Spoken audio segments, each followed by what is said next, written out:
Muito bem, estamos de volta com o nosso Papo Livre e agora o papo é com o Dr. Marco Antônio Barroca, ele que é cirurgião pediatra e também diretor administrativo do Hospital Augusto de Oliveira Camargo. Nós vamos falar agora sobre a unidade de captação de leite humano, que é um trabalho que o AOC está fazendo e foi inaugurado no último dia 11 de agosto, né? Nós temos algumas imagens, eu vou pedir até para o pessoal inserir essas imagens enquanto eu falo, dessa unidade, melhor dizendo, que primeiramente é um espaço que vai beneficiar diretamente os recém-nascidos da UTI neonatal.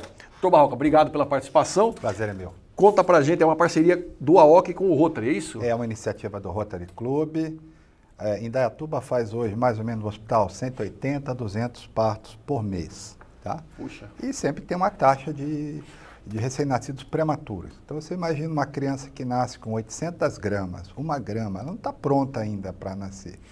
E um dos maiores desafios é alimentar essas crianças para elas ganharem peso. Existem leites industrializados, hidrolisados, para tentar se aproximar mais do leite materno, mas não supera o leite materno, né? Tá. Além de alimentar, ele dá proteção, ele dá desenvolvimento da criança. Uma criança de 1 quilo fica 3, 4, 5 meses internado. Não brinca. E com leite materno, isso vai cair pela metade.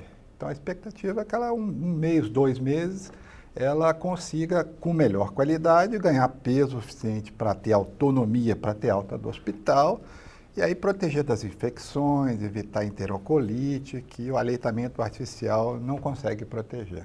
O que, basicamente, quais são as propriedades, vamos dizer assim, que o leite industrial, por mais que ele chegue próximo, ele não consegue substituir no leite humano? O que pode acontecer? De uma maneira assim, bem geral, a mãe consegue passar para o neném, através do leite materno, os anticorpos. Além da alimentação, da nutrição, também faz uma proteção contra a diarreia, contra infecções. Então, a criança nutre mais rápido, o aparelho imunológico dela está muito melhor preparado quando recebe o leite materno. Basta você ver as crianças que não são alimentadas aos seios. Essas vivem no pronto-socorro com gripe, com diarreia, com pneumonia, com isso, com aquilo. E as crianças alimentadas artificial. E aquelas alimentadas ao seio dificilmente têm uma diarreia, muito mais difícil pegar uma infecção. São crianças muito mais saudáveis. Entendi. Doutor, e como é que funciona esse banco de leite? Qual é a finalidade dele propriamente dito? Hoje nós temos 2 etapas. A primeira etapa, que é a etapa premente, é alimentar os nossos prematuros da UTI neonatal. Então, o neném nasceu prematuro, com 1 quilo, dificuldade respiratória, o pulmão ainda não está desenvolvido, não está maduro ainda para nascer, o intestino não está maduro. Então, ele vai para a UTI, vai ficar no respirador e essa mãe está cheia de leite. Então, a gente capta esse leite, trata ele, pasteuriza, armazena. Então, com isso, a gente consegue não só dar o leite cru, que é tirar da mãe diretamente e dar para o neném, se é possível, tá? Como tratar esse leite, congelar e armazenar ele para essa própria criança depois ser alimentada com ele. Tá, então funciona, nesse primeiro momento, funciona assim. Isso. Eu imaginei que as pessoas podiam também... Vão poder fazer isso. Tá? O maquinário que o Rotary doou para a gente tem uma capacidade fantástica. Tá? Então a gente está começando com os nossos prematuros, mas está no projeto também estender isso para demais crianças. Quando a criança tem alta, com 2 quilos, 2,1 kg, às vezes a mãe não conseguiu mais ter o leite secou. O grande estímulo da gestante, da mãe, manter o leite é o estímulo da criança mamando. A criança parou de mamar, perde o estímulo, aquele leite seca. Então tem algumas crianças, mesmo depois da alta, vão se beneficiar disso. Poxa, que interessante. Desculpe. E nós estávamos falando assim que esse leite ele é processado, o senhor já falou, mas ele é processado nessa unidade. Então, isso. Tem uma sala de captação que fica próxima à pediatria. Exatamente. Nós estamos mostrando as imagens aí, né? E aí é feita a extração com bombinhas. Aí faz esse processamento. Exatamente, é isso mesmo. Tá. Doutor, qual é a porcentagem, mais ou menos, de crianças que acabam indo para a UTI nesse universo de 180, mais ou menos, que nascem? Nós temos hoje, em média, 3 prematuros internados por dia. Lógico, tem dia que tem 15, tem dia que tem 2, mas na média, prematuro de 3 a 4 prematuros por dia internado no hospital. Dos mais variados pesos. Você pega uma criança acima de 1,5 kg, é uma criança mais fácil de você tratar ela. Agora, pega a criança com muito baixo peso, que a gente chama abaixo de 1.500 gramas.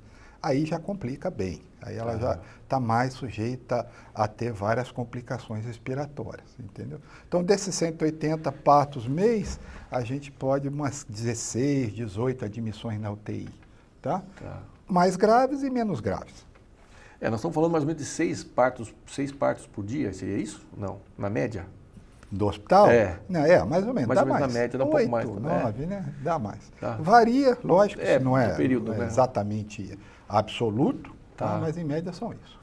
Caramba, puxa vida, eu sou do tempo que... Nem todos, a maioria, a grande maioria, não precisa da UTI. Tá. A grande diferença do neném da UTI, porque ele não fica 2, 3 dias na UTI. Quando ele vai para a UTI, ele fica 1 mês, 2, 3. Então a rotatividade ela é baixa, porque a característica da criança é diferente. Então ela tem que ganhar peso. Então ela não tem condições de ir para a enfermaria. Ela tem que ficar numa incubadora que vai controlar a temperatura, a umidade, o oxigênio, a perda de calor, a alimentação dela. O que leva uma criança a ser prematura, doutor? São várias causas. Tá? A causa mais frequente é a infecção urinária da mãe. Isso é uma grande causa. Verdade. Tá? Então a mãe tem, existem alguns testes que você faz para ver se tem o streptococcus, isso está melhorando muito. O grande diferencial é realmente o pré-natal, um pré-natal bem feito, para detectar as infecções urinárias, para detectar as rupturas de membrana e infecções congênitas. Ainda nós temos muita infecção, sífilis. Não ainda brinca. Tem muitos casos. Muitos casos? A prefeitura tem um projeto específico para trabalhar isso, gente, que mas que é uma coisa que a gente... ainda é prevalente. É uma coisa que a gente... Tratável, mas ainda tem muito. Olha, para mim é uma surpresa, porque para mim sífilis é uma coisa tão assim abstrata, porque era muito comum na década de 60, 50, 70, em pleno 2010. Não é só em Indaiatuba, tá? Em Indaiatuba, sim. graças a Deus, nossos índices são excelentes, tá? Mas ainda tem. Então a dificuldade é que tem que tratar a mãe, tem que tratar o parceiro, tem que tratar os contactantes. Então ela vai lá, se trata, mas aí tem a relação de novo, pega a bactéria de novo e assim vai. Então nós temos ainda, apesar de ser uma doença prevenível, tratável, ainda ela é prevalente. Gente, que loucura isso aí. Doutor, quais são os riscos de uma criança prematura? Nós temos que imaginar que tudo nela não está maduro ainda para nascer. Então o intestino, ele não está maduro para nascer, tá? Então nós dependemos da bactéria. Então o nosso intestino, nós temos bactérias que ajudam a gente a absorver os alimentos, tá? Então as nossas fezes é bactéria. Então a gente não vive sem bactéria. Tá? Então a gente precisa da bactéria para poder absorver os nossos alimentos. Então quando se alimenta o neném pela primeira vez, vai criar a flora dele bacteriana como todos. Tá? Se o intestino está maduro, ele consegue conter aquelas bactérias ali no intestino e não entrar para a corrente sanguínea. Agora, se ele está imaturo, ele não tem ainda o sistema imunológico dele presente ainda, essas bactérias transmigam através da parede intestinal. Isso também é uma fonte de infecção.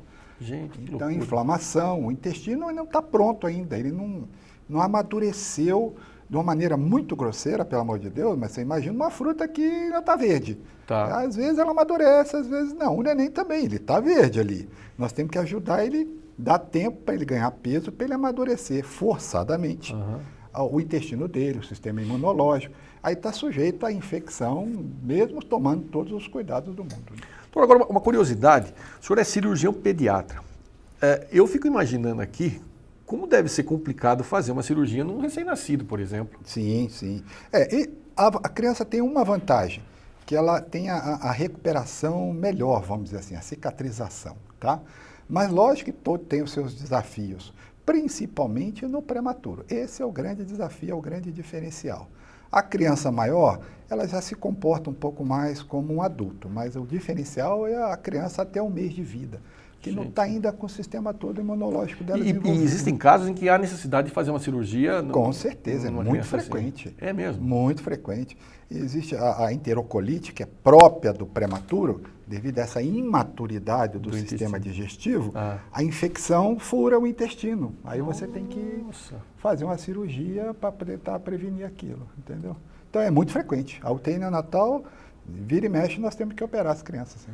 Gente, e é uma coisa tão pequenininha, tão minúscula, que eu fico imaginando o trabalho, a delicadeza para se realizar uma cirurgia dessa. Hoje a medicina está muito avançada, né? Em Indaiatuba tem uma UTI neonatal equipada, tem o serviço do hospital, a equipe de neonatologista é muito boa, a doutora Denise, é uma médica da Unicamp, chefe da unidade.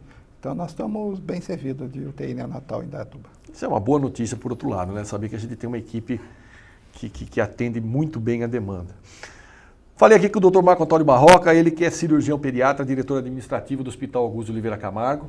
Nós falamos aqui hoje sobre a parceria do AOC e do Rotary Club, que foi inaugurada no dia 11 a unidade de captação de leite humano, que vai ajudar em muito a recuperação dos recém-nascidos, dos prematuros aqui na nossa cidade. Doutor, muito obrigado pela participação. Obrigado. Sucesso e, por favor, volte outras vezes, porque é muito interessante conversar com o senhor sobre os nossos as operações no sentido de ações do Hospital Augusto Oliveira Camargo para a nossa cidade. Eu que agradeço. Obrigado mais uma vez. Você aí de casa, obrigado pelo carinho da sua audiência. Eu fico por aqui, a gente se encontra no próximo programa. Fiquem com Deus, muita paz e não desligue. Tem mais programação da TV Indaiá rolando aí na sua telinha. Tchau.